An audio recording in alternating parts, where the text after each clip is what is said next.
네, 여러분 안녕하세요. 아주경제 논설실 오늘의 평론 오늘의 대한민국입니다.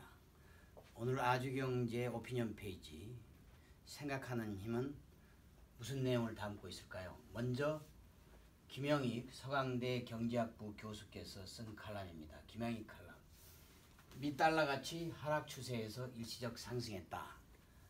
올 들어서 3월 이후 미국 달러 가치가 주요국 통화에 비해서 약 5% 정도 상승했습니다. 그래서 상당히 우리 기업도 그렇고 세계 각국이 긴장을 하고 있습니다.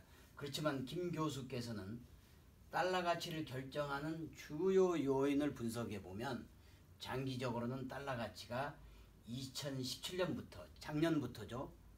장기적인 하락 추세로 방향을 전환할 가능성이 높다고 이야기를 하고 있습니다. 특히 우리 김 교수님께서는 1973년 이후 달러 가치의 등락 추세를 보면 3번의 상승과 3번의 하락 국면이 있는데, 이는 미국 경제가 세계 경제에서 차지하는 비중, 특히 GDP의 비중에 밀접한 관계가 있다고 그렇게 분석을 하고 있습니다. 특히 우리 김영익 교수께서는 장기적인 시각으로 보면 2017년부터 세계에서 미국 GDP가 차지하는 비중이 감소하고 있고, 아울러 달러 가치도 하락 추세가 있다, 이렇게 이야기했습니다. 특히 미국의 낮은 실질 금리와 그리고 무역 적자를 줄이기 위한 트럼프 대통령의 무역 전쟁, 나아가 환율 전쟁이 달러 가치 하락을 더 깊게 만들 수도 있다, 이렇게 분석을 했습니다. 우리나라의 경우 지난 4월까지 1,054원이었던 원달러 환율이 최근에는 1,135원까지 올라갔습니다. 우리 기업으로서는 희비가 엇갈리는 거죠. 희비가 엇갈리는 거죠. 수출에는 당연히 도움이 되겠지만, 또 달러 부채를 갖고 있는 기업들에게는 시름이 깊어지는 요인이 되고 있습니다. 앞으로도 환율의 급등락은 예의주시할 대목입니다. 특히 장기적으로 보면, 조금만 멀리 보면 달러 가치 하락은 추세가 계속되고요. 이에 따라 우리나라의 원화 가치는 상대적으로 오를 가능성이 높다. 쉽게 말하면 1135원대인 원달러 환율이 이제 다시 1050원대까지 복귀할 수도 있다, 이런 대목입니다. 따라서 수출과 관련된 우리 기업들은 이제 환율의 급등락에 따른 환차손, 환차익을 고려하면서 중장기 사업계획을 세워야 됩니다.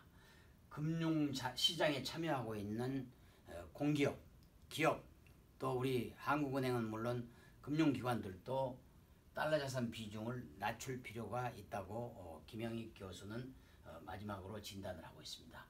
다음으로 아주경제는 오늘 우리 서민지 기자가 얘기한 우리 국회에 대한 따끔한 일침입니다. 지금 요즘 국회에서는 폭염에 따른 관련 입법을 하는데 아주 분주하고 있습니다. 좋게 말하면 기동성과 순발력이 뛰어나지만 과연 국회가 그래야 될까요?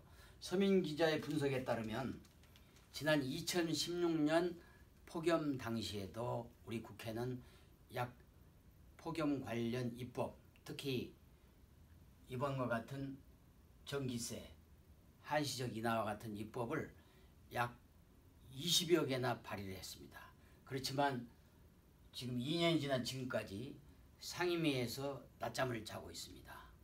또 얼마 전이죠, 우리 그 서 검사님, 우리 그 서지현 검사의 폭로로 전국적으로 미투 운동이 벌어질 때는 미투 관련 방지법이 42개나 발의가 됐지만 아직까지 제대로 입법이 되고 있지 않습니다.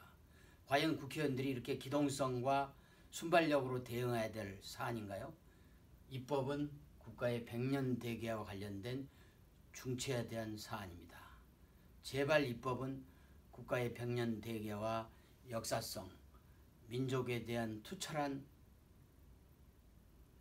사랑을 바탕으로 입법에 임해야 된다고 생각합니다. 우리 국회가 한철 장사꾼처럼 왔다 갔다 하는 것은 영 꼴불견 아니겠습니까? 당연히 우리 국회의원들 정신 차려야 됩니다. 문희상 국회의원님을 비롯한 우리 국회의원들 300명 국회의원들 정신 차려야 됩니다. 물론 우리 국회의원들이 그렇게 되기 위해서는 우리 대한민국 국민들도 정신 차려야 됩니다. 더 이상 국회의원들을 민원 국회의원으로 내몰아선 되지 않습니다.